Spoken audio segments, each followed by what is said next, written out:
Hi guys, welcome back to my channel. My name is Makayla and today we are doing a spoiler-free reading wrap-up and review of all of the books that I read in the month of August. Breaking down the stats a little bit, I have my little reading journal page that I did my breakdown. So I read 11 books and I DNF'd 2, which is kind of new for me. I don't DNF a lot of books, but I DNF'd 2 this month, and I read 4,925 total pages and my average rating was a 4.5.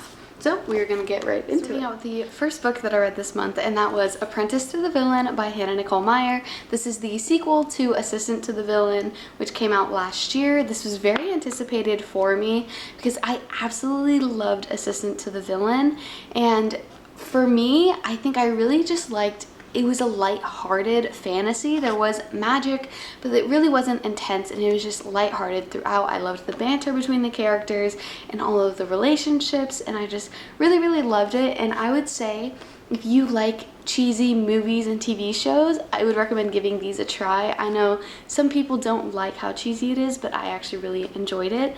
So more so the first book of what it's about, you have Evie, who ends up, she's looking for a job to help support her family, and there's the infamous villain that terrorizes the lands, and she ends up becoming his assistant after they run in the woods together. They run into each other, and she works for the notorious villain, and that's kind of where the story starts out, and it just builds upon there, and it is so good. I absolutely loved this.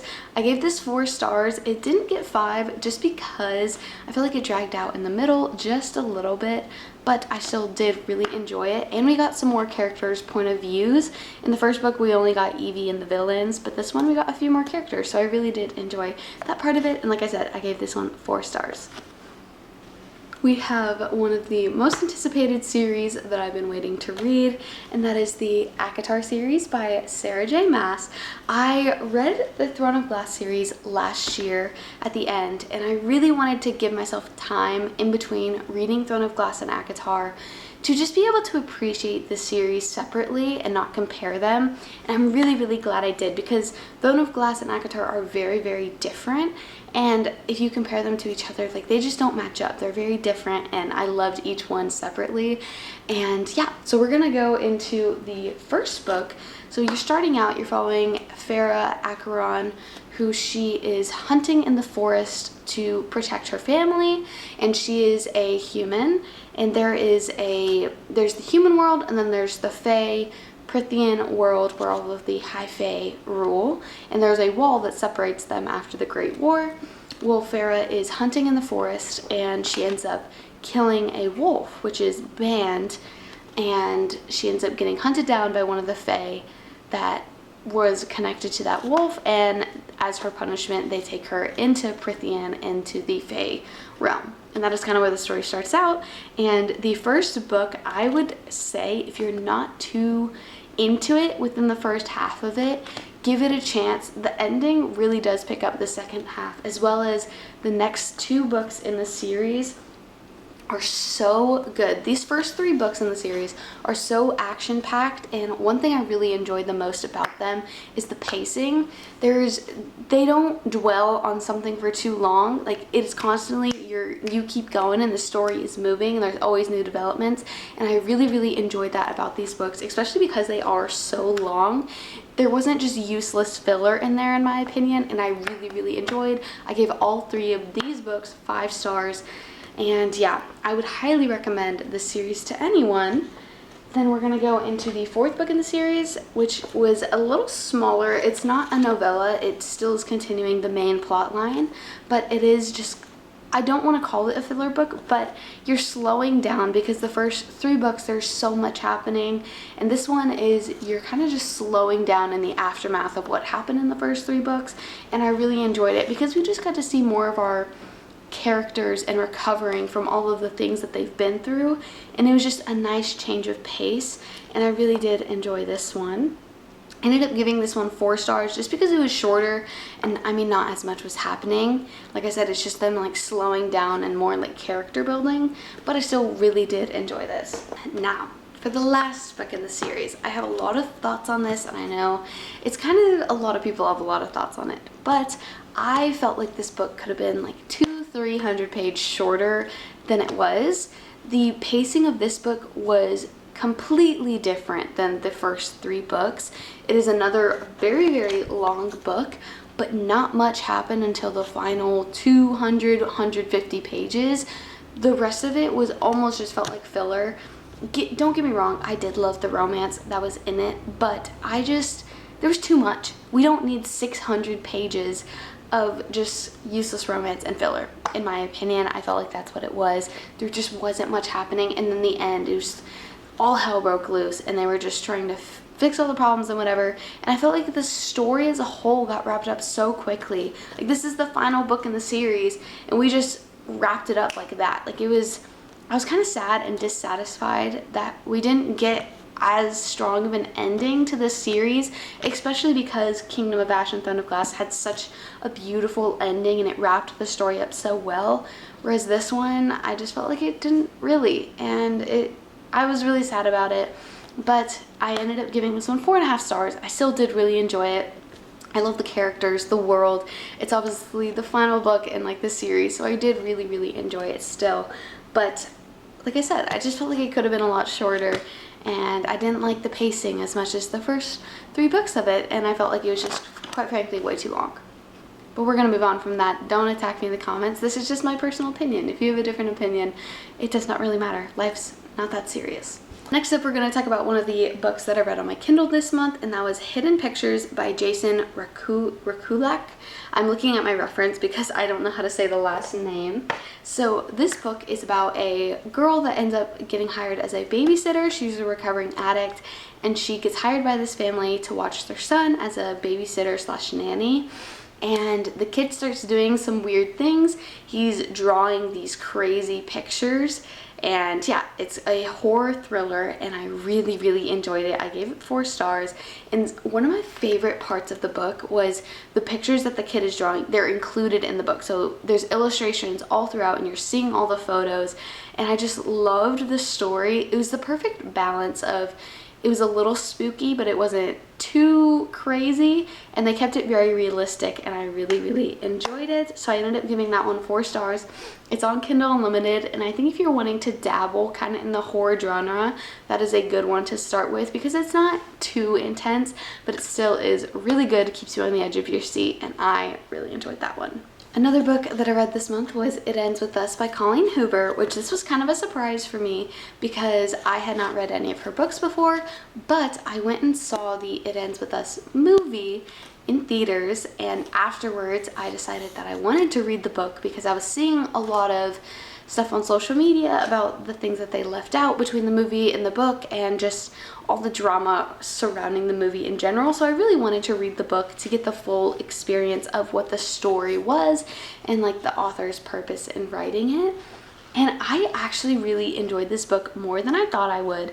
I have been really scared to read Colleen Hoover just because there's so much drama around her. And I originally, I don't think I was ever going to read one of her books, and I don't think I'll read another one unless it gets turned into a movie.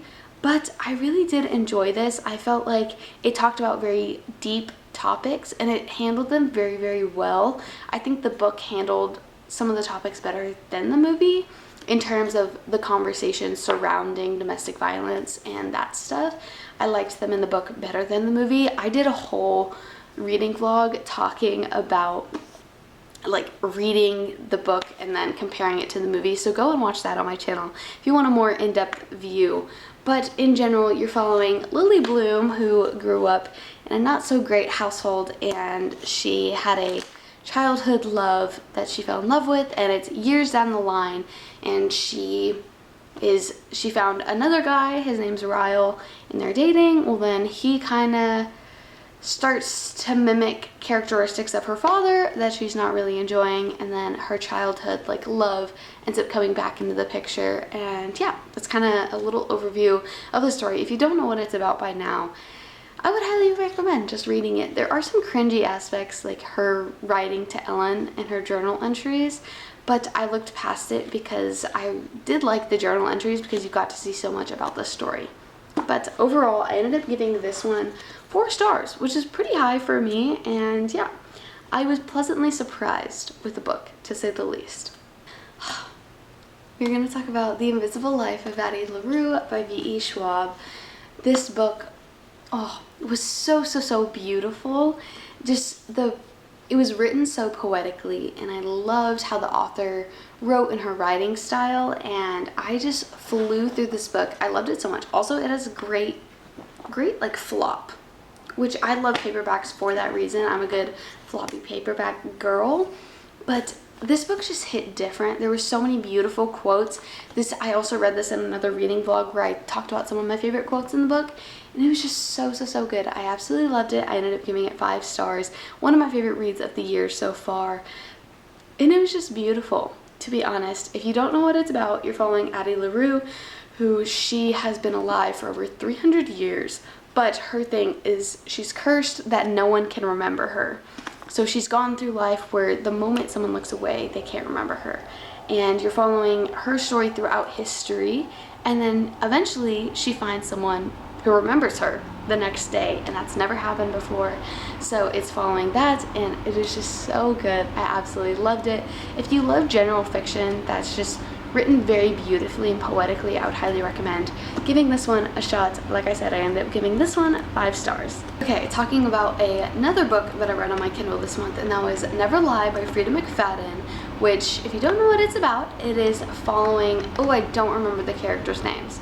You're following a couple who are house hunting, and they end up going to tour this house that's out in the middle of nowhere, no cell service, and they end up getting snowed in. There's a blizzard and they get stuck there.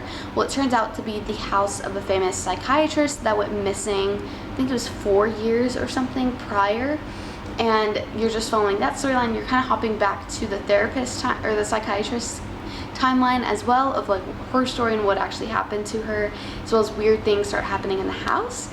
I really enjoyed it. I ended up giving it 4.5 stars. I think it's my favorite Frida McFadden book that I've read so far, but I still have so many books of hers to read. Miss Girl absolutely runs the thriller genre. She has so many books, and I'm just like slowly making my way through her backlog because all of her books are on Kindle Unlimited.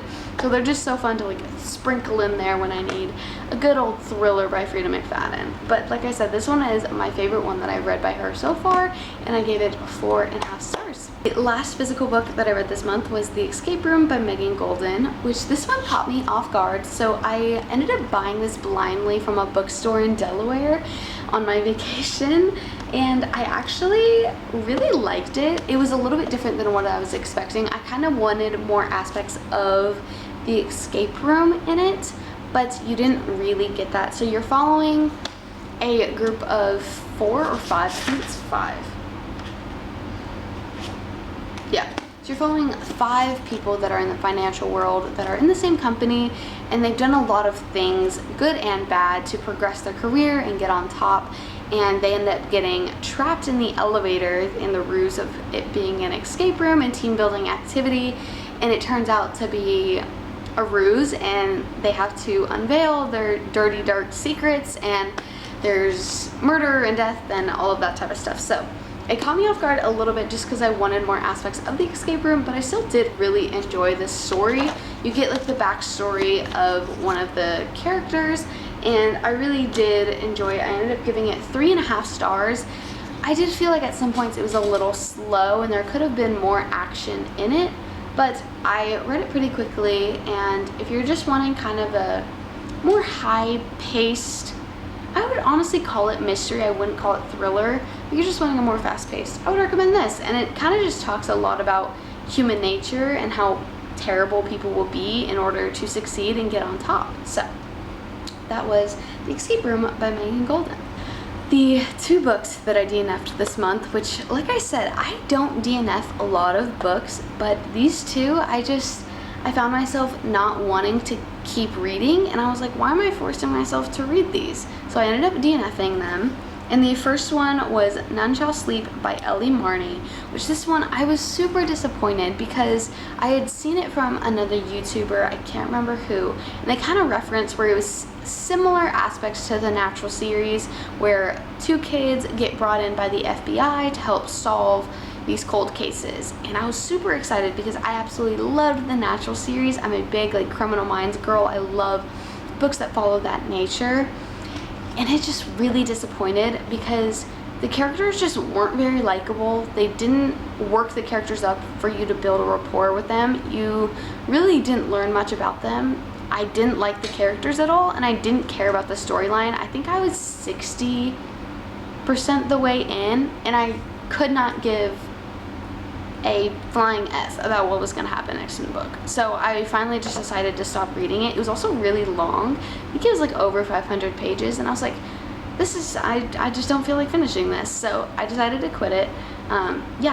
Which was really disappointing because I wanted it to be like The Naturals, which I know it's bad to compare a series to another, but I had high hopes for it, and it was really disappointing. But I ended up DNFing that one. And the next one was kind of surprising to me having to DNF, and that was Fuel the Fire by Krista and Becca Ritchie, which is the 8th book in the Addicted Calloway Sisters series.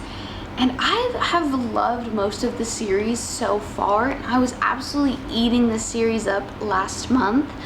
However, I feel like the series is so long, and I've gotten to the point where I just don't really care about the story anymore. We've gone through so much with these characters, and like the big conflicts have already happened, and I don't know, I just kind of stopped caring about what was happening, and which was really surprising because Connor and Rose were my favorite couple, and this book was actually one of their books, and I just couldn't find myself motivated to want to read it. I just didn't care really about what was going on. There wasn't much going on at the moment. I think I was like 40% the way in, and really not much had happened yet, and I just didn't really care. And I don't know if I'm gonna finish that series or not because I was just struggling to get through that book, and that book was over 500 pages. I don't know how long the next ones are.